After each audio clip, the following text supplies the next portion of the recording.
Some of history's most inspiring moments occur when leaders take the risk of rising to seemingly insurmountable challenges because they know the alternative to doing so is certain disaster. One such seminal moment was the negotiation of our inclusive, progressive constitution by great leaders who recognized the importance of preventing a prolonged racial civil war in which there would be no winners.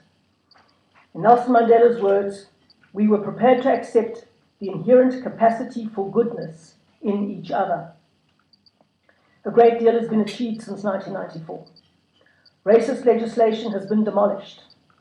Access to basic services has been greatly expanded, and major strides have been made towards reconciliation, although much remains to be done. Nelson Mandela's leadership made credible the hope of a better life for all in an inclusive society. Today, almost 20 years on, this faith in the future is being rapidly eroded. Marikana demonstrated in the most tragic way that the embers of the past century's conflict continue to smoulder. We need to ask ourselves the following question. Did our constitutional settlement prevent or merely postpone the inferno that we sought to avoid? The answer depends on whether South Africa's leaders are prepared to rise to the challenges we face in the same way that our immediate predecessors were. This time, the challenge is to ensure that all South Africans personally experience the opportunities our Constitution guarantees, so that they can choose to take a pathway out of poverty within a generation. The history of our continent shows that political emancipation alone is not enough to achieve this. Kwame Nkrumah, under whose leadership Ghana became the first sub-Saharan African country to shake off the shackles of colonialism, is famous for his aphorism, "Seek ye first the political kingdom, and all else will be delivered unto you." But less than a decade after he became president, he was overthrown in a military coup, followed by decades of precipitous economic decline under populist misrule that promised economic emancipation. This tragic story has been repeated in other transitions from colonial rule. For some countries, it took decades to reverse the downward spiral, and fortunately Ghana seems to have, but others have still not turned it around. We always believed that South African exceptionalism would mean that we would get it right the first time. But recent developments have prompted the question, will the promise of the new South Africa be shipwrecked on the same rocks? Despite our progress, our nation is divided, more than ever, between economic insiders who have jobs, homes, and the prospect of a better future, and the outsiders, many of whom have given up hope of progressing along the pathway out of poverty. Inevitably, some are blaming the Constitution rather than seeing it for what it really is, the only guarantee that we have of a better future. We all know the statistical story of inequality in South Africa, an income Gini coefficient of 0.7, the most unequal in the world, an unemployment rate broadly defined of 35%, a staggering 51% unemployment rate amongst young South Africans between the ages of 15 and 24, and out of every 4 jobless people, 3 are under the age of 35. The National Planning Commission aptly described the social reality of these statistics in the following way, and I quote, "If a young person fails to get a job by the age of 24, they are almost never likely to get full-time formal employment." In other words, South Africa risks having at least half of an entire generation of young people live life never having had a formal job. This time bomb, says the National Planning Commission, is the single greatest risk to social stability in South Africa. Another appropriate description of what the National Planning Commission calls the time bomb would be the well-known metaphor of the burning platform. This metaphor is based on a true story about a worker on an oil platform in the North Sea. One night, a loud explosion set the platform on fire. Looking over the edge, he had to make a choice.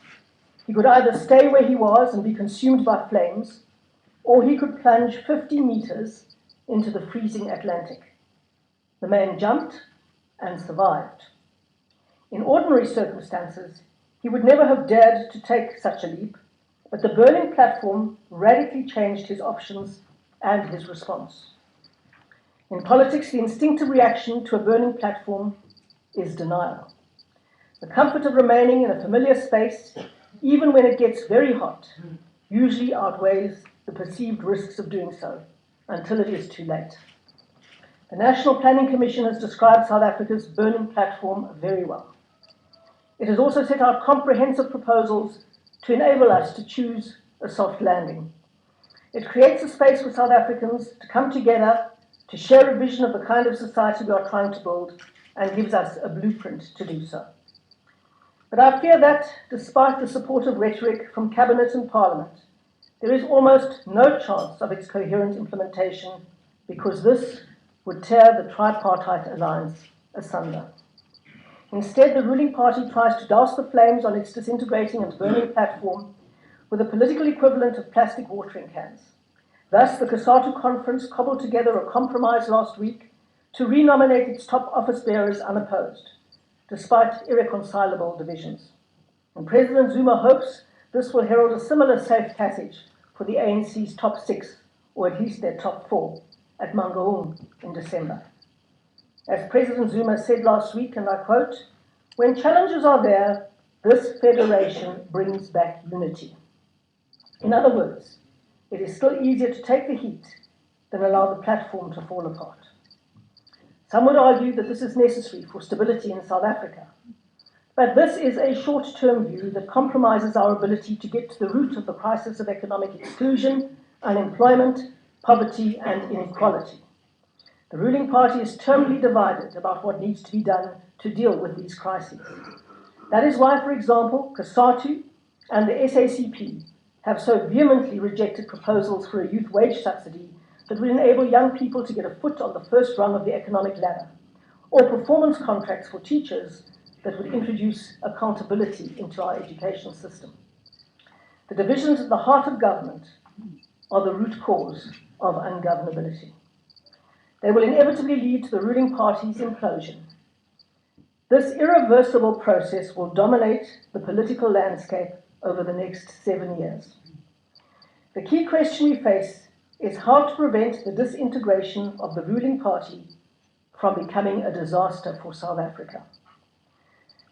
But disaster prevention is not enough. The question is, can we recapture the promise of 1994 and turn it into reality? Any party that aspires to govern South Africa must, at the very least, be trusted by people from different backgrounds and offer a credible, sustainable way of overcoming the socio-economic legacy of apartheid. This is an entry-level requirement. Any party that cannot make such an offer has no prospect of governing South Africa, let alone governing successfully. The truth is that none of our existing political parties, as they are currently constituted, can credibly make this offer on its own. It is time for political leaders to catch up with reality. South Africa needs a convergence in the political center of everyone who is committed to 4 core values. Firstly, defending our Constitution and securing its promise of equal rights and fair opportunities for all. Secondly, nurturing genuine non-racialism as the basis of reconciliation and redress.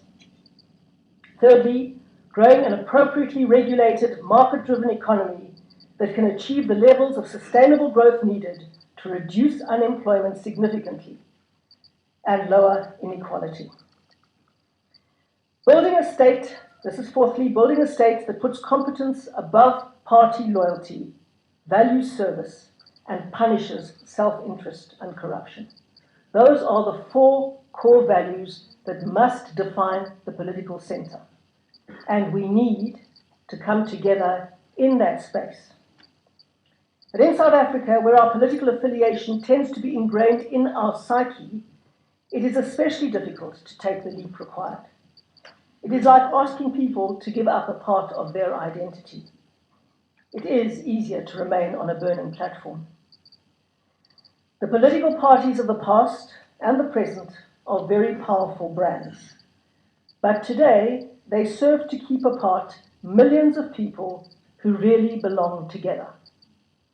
The 23 thought leaders in South Africa who devised the National Development Plan to tackle unemployment, poverty and inequality have demonstrated this. This plan shows a remarkable resemblance to the DA's 8% growth and jobs plan. We are seeing the beginnings of a political awakening. People of goodwill from across the spectrum are starting to converge around a vision and a plan for our country. The next step is to build a governing majority that can make the plan's efficient implementation its highest priority. If we fail to do this, and fast, we will face the inevitable rise of a brand of populism that promises paradise but delivers purgatory. Populists start from the premise that the Constitution is a barrier to progress.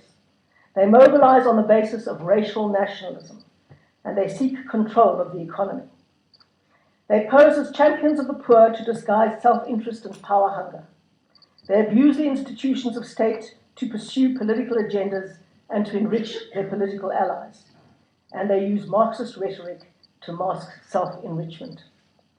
They are the political disaster without the economic windfall. If we are to avoid the decades of decline that have derailed so many democratic transitions on our continent, this travelling circus must be unmasked for the charade that it is. Yet how do we fight the simplistic and beguiling promise of populism? We cannot show them up by shouting them down. This perversely adds to their appeal. The biggest obstacle we face is that constitutionalists and populists find themselves incongruously tied together in the same political party, the so-called broad church.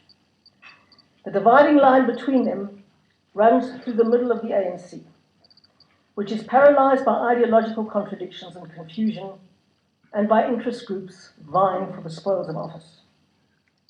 Any political party that is held hostage by warring factions is soon overtaken by those that are able to adopt clear policy positions and follow through coherently and confidently. That is why the debate in South Africa is increasingly a contest between the values of non-racialism, constitutionalism, and a market-driven economy on the one hand, versus racial mobilization, power abuse, and state control on the other. The ANC colossus stands inert in the middle, pulled in both directions, but unable to move either way without falling apart. The cracks are widening. Every crisis, from the failure to deliver textbooks in Limpopo to the massacre at Marikana, merely widens the gap. The big question is, can a clean break happen in time so that the constitutionalists, wherever they currently find themselves, can build a new governing majority and implement a plan that defuses the time bomb of youth unemployment? A plan that offers young South Africans opportunities to learn and to work, the dignity of belonging through the contribution that they make. There are no more economic windfalls that can save us. We have to make it happen ourselves. Achieving this outcome must be the overriding goal of our politics in the years ahead. Zwelinzima Vavi is right that South Africa needs a Lula moment. But I'm not sure it is what he thinks it is. The former Brazilian President Lula da Silva's success was rooted in his capacity to mobilize the unions and civil society to support a policy platform very similar to our own National Development Plan. Lula liberalized Brazil's markets by cutting spending, paying down debt, trimming the bureaucracy, introducing accountability, particularly in education. I was recently in Brazil and was fascinated by the extent of accountability in education for student outcomes. He did so by improving productivity, linking social grants with family responsibilities, rationalizing inefficient state-owned enterprises, and reforming business laws to incentivize investment. That strategy enabled his administration to lift 40 million people out of poverty. And that is precisely what South Africa needs. It cannot be done from a position of ideological incoherence. It requires a highly competent state, and it requires strong leadership. The longer South Africa's power incumbents use their positions to protect their widespread patronage networks, the more the chance of our own Lula moment recedes. We can't miss the window of opportunity between now and 2014 to bring together all South Africans who want to build a stable, shared future based on the 4 core values that I set out. We must use the 2 years that lie ahead to bring together individuals, organizations, and institutions who understand the urgency of our situation. I will stand for re-election as the DA's leader in November, committed to make this happen.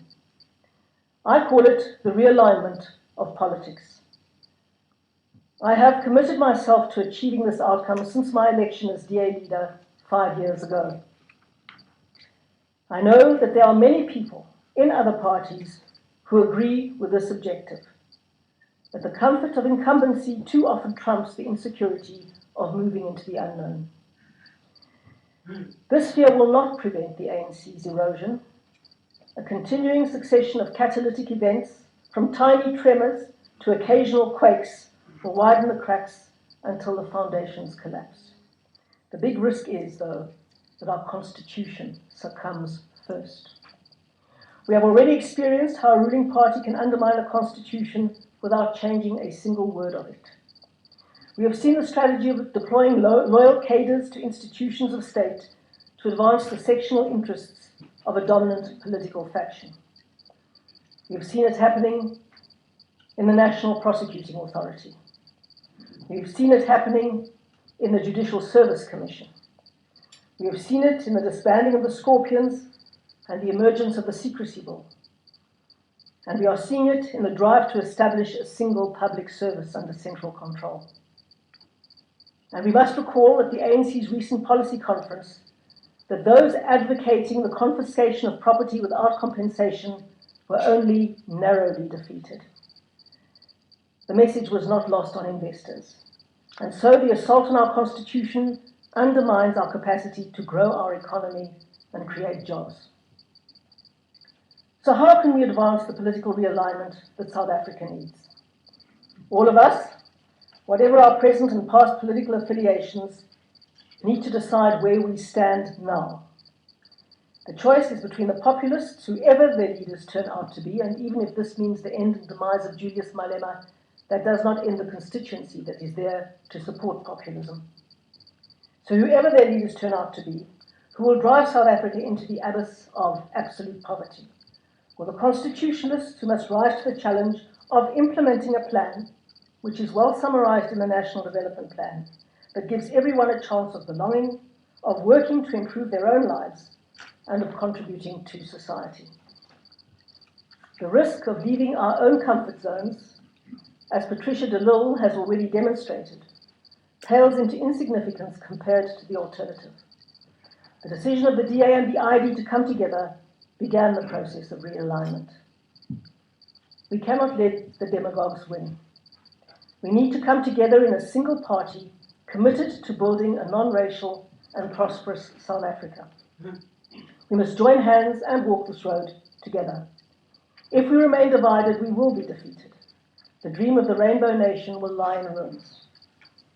Giving up a small part of our political identities will be worth it if we can build a brand new political vehicle to put South Africa on course and stay the distance. I will continue to devote my life to the attainment of that goal. I have staked my political leadership on it, and I am prepared to work with all like-minded political leaders to achieve it. If we can transcend the political formations that keep us trapped in the past, future generations will look back and thank us. The time has come to leap from the burning platform and take the plunge into the unknown. It offers far greater hope than staying where we are, and there is no time to waste. Thank you very much.